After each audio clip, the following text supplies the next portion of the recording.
welcome back to my channel. So my name is Shayna and I'm super excited to be sitting down making another video for you guys. But first I want to point out my cat because can you see her? She's so cute. I had my other cat in my last video, Luna, and this is Lily, and if you look closely, she's like, looks like she's smiling.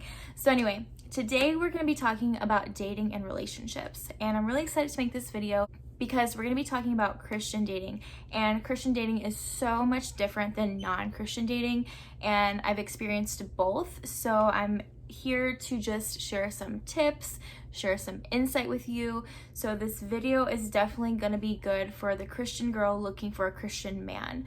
This video is great for really anyone across the board, single, dating, engaged, married, whatever it may be. I really believe that some of these tips are just really good things to look for in a person and a man. Let's also keep in mind, like, this isn't going to be like a man that like says he loves God, that says God first, but like doesn't carry out the lifestyle of that, because I see it so much like in worldly dating, you know, like they're tagged with God tattoos, they have God all over their profile, but they don't even really display any characteristics of Christ. Now, I'm not saying that to like put anyone down or condemn them. I'm just saying have discernment when dating. Just because someone says that they know God and they love God doesn't actually mean that they do. And again, I can say that from experience, because 5 years ago I was doing whatever I wanted, but I still claim to know and love God. But that has changed completely and drastically now that I am really a Christian. Even I still struggle to like commit my life fully to Christ every single day. So it's a lot different. So I'm just saying, for my girls that are looking for a Christian man, just because he says he loves God, just because he has a cross tattoo, just because he's wearing a rosary, does not mean he has a genuine heart for the Lord. Because if he's doing all those things and he is out getting drunk all the time, he's cussing up a storm, he's at the strip club, he doesn't love God. And I'm not, like I said, I'm not trying to put anyone down. You know, maybe people, like, I understand people stray away from their faith, but I'm talking about like a true, authentic love, like an obedient heart for God, because that's what you're gonna want in a Christian relationship and a Christian marriage. You're gonna want a husband, a man that is going to lead you in the right direction, not pull you down. Where to begin? Okay, so I'm just gonna touch a little bit on this. So I would say if you're a new believer, if you're a new follower of Christ, I wouldn't just jump into a relationship.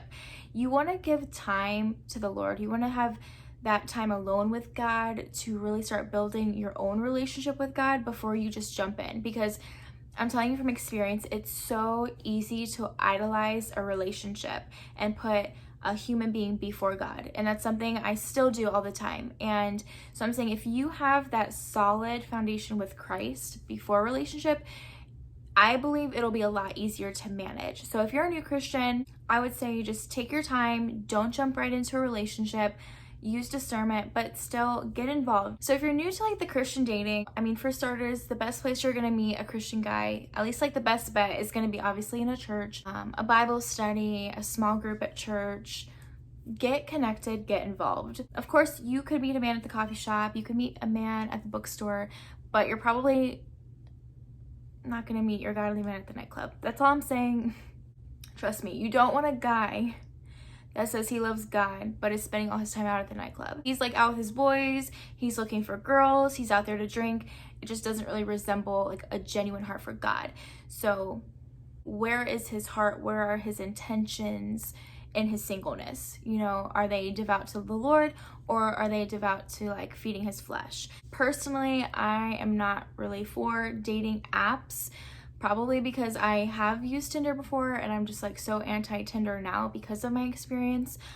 I do know that there are people that have had really successful relationships from dating apps, so I'm not saying don't do that, but I would only say do it if it's like an absolute last resort. Like, I just feel like they set these like unrealistic expectations. I feel like it can kind of create trust issues in a sense, because if I had met my boyfriend on Tinder, I think for me, at least in the back of my mind, I would be like, I wonder if he still has a Tinder. You know, if he's unhappy with me, is he looking for like the next best thing? I remember Tinder was like swiping, you know, and it's like, oh, they look good, they don't look good. It's like you're kind of like always looking for like the next best thing. So I would just stay away from them, you know, but that's just from my experience, and that was like years ago. I don't know how it is now. I don't know if it's like a little bit better, but yeah. So I would just say when it comes to actually finding the Christian man, stick to the basics. If you find a man in church, he is much more likely to be a Christian. So makes sense, right?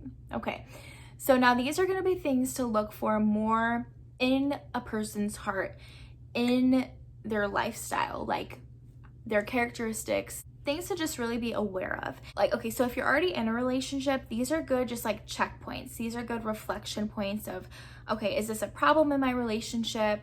Is this not a problem? You know, if you're single, these are things that just take with you in your singleness. And as you get into like that dating area, again, reflect on these things. These are the things that I think are going to build a great foundation to your relationship that could lead into marriage over time.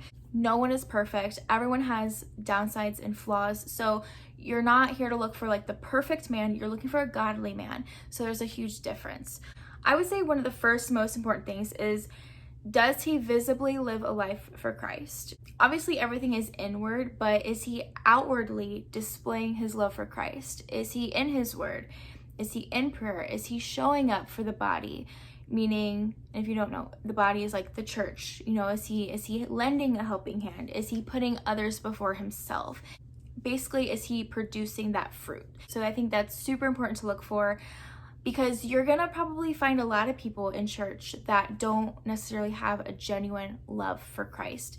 They're just Sunday churchgoers. They've done it their whole life. They're kind of just in a routine with church, but it's not an actual lifestyle for them. So I would say that's probably the first most important thing, is how he actually lives his life. Okay, so the second thing I would encourage you to really look for is to really observe his relationships with other people. So first and foremost, his relationship with Christ is going to be the most important thing. But how does he interact with his family, his friends, people in the church, strangers even? Like, really get to know him, the different relationships he has, because I feel like especially family relationships play a huge role in dating relationships and in marriage.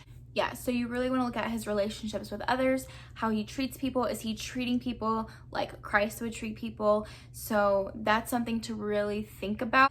So the third thing you really want to think about is, what does he fill his mind with? So that's music, TV, it's books, it's just whatever he's looking at on his phone. I think these are super important things, because typically whatever we're like absorbing into our brain is what's going to come out. You know, it's going to come out of your heart, it's going to come out of your mouth.